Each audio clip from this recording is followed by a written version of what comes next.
Oke anak-anak, di pertemuan pertama ini kita akan membahas mengenai etimologi multimedia ya. Bisa di slide selanjutnya. Nah, jadi dari kata multimedia dulu ya anak-anak.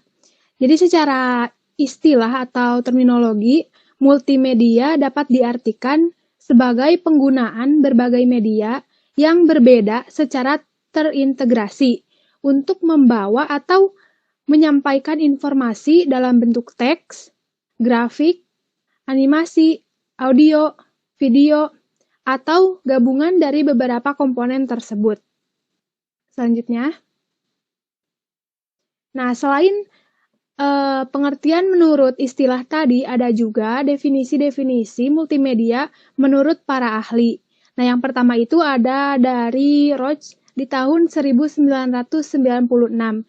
Ia mengatakan bahwa multimedia adalah kombinasi dari komputer dan video. Selanjutnya, ada dari MC Comic tahun 1996 yang mengatakan bahwa multimedia adalah kombinasi dari 3 elemen, yaitu suara, gambar, dan teks.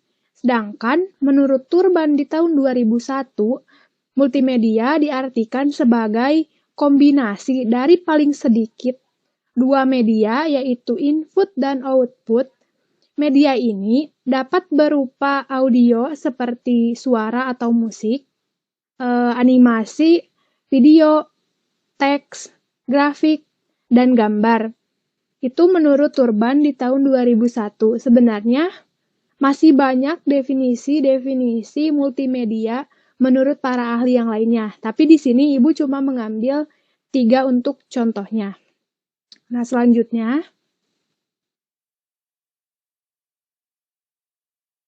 Multimedia ini dibagi menjadi 2 kategori anak-anak.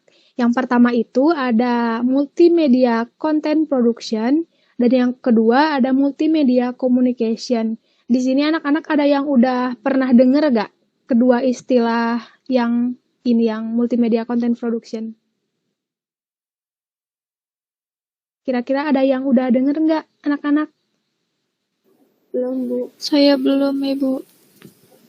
Oke, kalau belum, Ibu akan jelaskan ya. Yang pertama itu ada multimedia content production. Nah, multimedia content production ini adalah penggunaan dan pemrosesan beberapa media seperti teks, audio, grafik, animasi, video yang berbeda untuk menyampaikan informasi atau menghasilkan produk multimedia seperti musik, film, game, dan lain-lain. Atau penggunaan sejumlah teknologi yang berbeda yang memungkinkan untuk menggabungkan media-media untuk tujuan komunikasi. Dalam kategori multimedia content production ini menggunakan media seperti media teks, media audio, media video, media animasi, dan masih banyak lagi. Nah, selanjutnya ada multimedia communication. Nah, multimedia communication ini adalah penggunaan media massa seperti televisi, radio, media cetak, dan internet untuk mempublikasi atau bahkan mengkomunikasikan material publicity, entertainment, news, education, dan lain-lain. Nah, dalam kategori multimedia communication ini, media yang digunakan adalah seperti radio, film, musik, bahkan game juga bisa digunakan. Selanjutnya. Nah, selanjutnya itu kita akan membahas mengenai tools-tools multimedia. Nah, di mana secara umum perangkat multimedia dikelompokkan menjadi 2 bagian, yaitu ada hardware dan juga software yang bisa disebut juga perangkat keras dan perangkat lunak. Selanjutnya. Yang pertama itu ada hardware ya.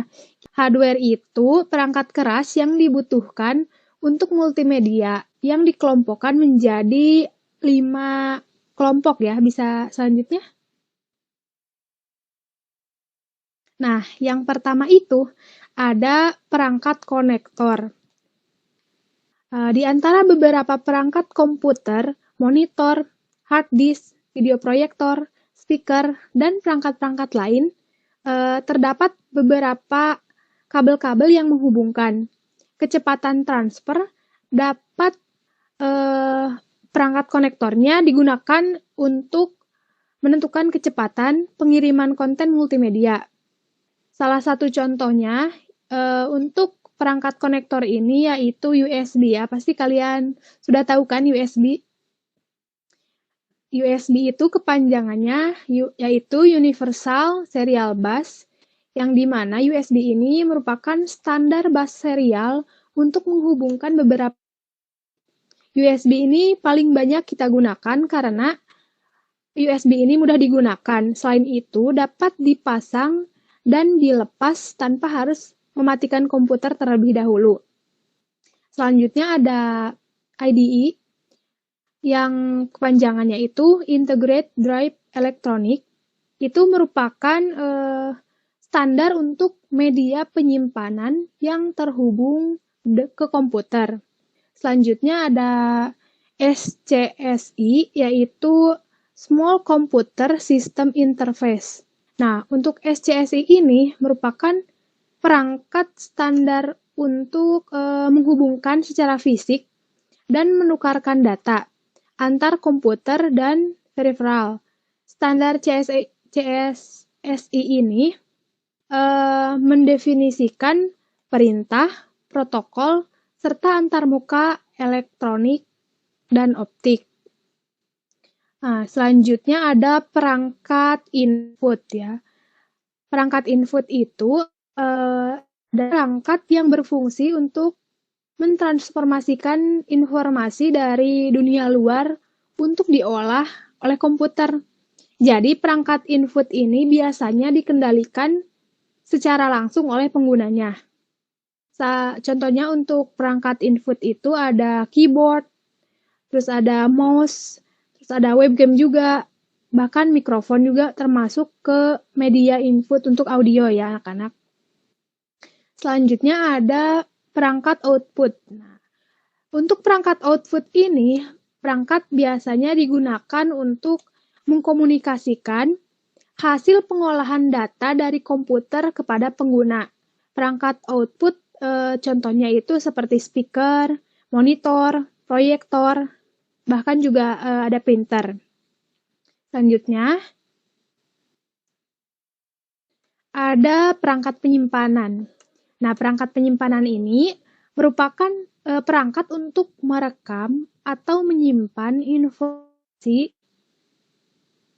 Nah, penyimpanan dapat digunakan untuk menahan maupun memproses data. Nah, salah satu perangkat penyimpanan tersebut antara lain itu ada RAM, Random Access Memory. Nah, Random Access Memory itu merupakan memori utama yang digunakan untuk inisialisasi sistem operasi dan juga program aplikasi.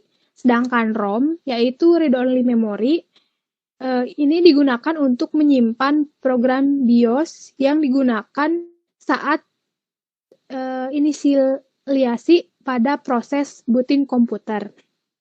Selain RAM dengan ROM juga masih ada contoh perangkat penyimpanan yang lain.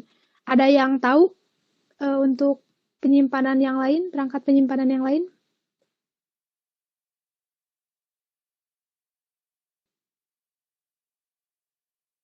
Oke, kalau nggak ada yang jawab ya.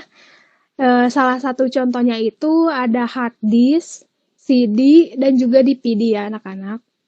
Nah, selanjutnya yang terakhir, yang kelima itu ada perangkat komunikasi. Nah, biasanya sebuah tim itu terdiri dari beberapa orang yang bisa jadi bekerja dalam satu gedung. Namun pula, pekerjaan tersebut bisa dilakukan berjauhan, seperti di gedung yang berbeda. Nah, untuk komunikasi tersebut, mereka memerlukan sebuah perangkat komunikasi yang biasa digunakan, yaitu modem dan juga ISDN. Nah, selanjutnya, yang kedua, kan tadi udah jelasin ya kita tentang hardware. Nah, selanjutnya kita akan menjelaskan tentang software, yaitu perangkat lunak multimedia. Nah, perangkat lunak multimedia itu adalah komponen-komponen dalam data proses sistem berupa program-program untuk bekerjanya sistem komputer multimedia. Perangkat lunak ini digolongkan menjadi 3 bagian, yaitu bisa di next. Nah, yang pertama ada bahasa pemrograman multimedia, yang kedua ada perangkat lunak sistem, dan yang ketiga ada perangkat lunak aplikasi multimedia. Ibu akan jelaskan satu-satu. Untuk yang pertama, ada bahasa pemrograman multimedia. Nah, bahasa pemrograman multimedia adalah bahasa-bahasa yang biasa digunakan oleh programmer untuk membuat aplikasi multimedia. Seperti contohnya itu ada bahasa C, bahasa C++, bahasa SQL, dan juga Java. Nah, yang kedua ada perangkat lunak sistem, atau bisa disebut juga dengan sistem software. Perangkat lunak ini terdiri dari sistem operasi seperti Windows, Linux, dan Unix. Perangkat lunak lainnya adalah aplikasi utilitas, seperti aplikasi antivirus pada komputer yang biasa sudah ada ya. Nah, yang ketiga itu ada perangkat lunak aplikasi multimedia. Ini merupakan aplikasi-aplikasi yang dibuat oleh personal atau organisasi user yang beroperasi dalam bidang-bidang multimedia spesifik. Contohnya seperti dalam animasi 2 dimensi, ada grafik 2 dimensi. Terus buat 3D ada modeling, buat film-film gitu ada animasi. Selanjutnya, nah mungkin dari yang Ibu jelasin itu buat materi cukup dulu. Nanti bisa kita lanjut di pertemuan selanjutnya. Nah, mungkin dari anak-anak ada yang ingin ditanyakan?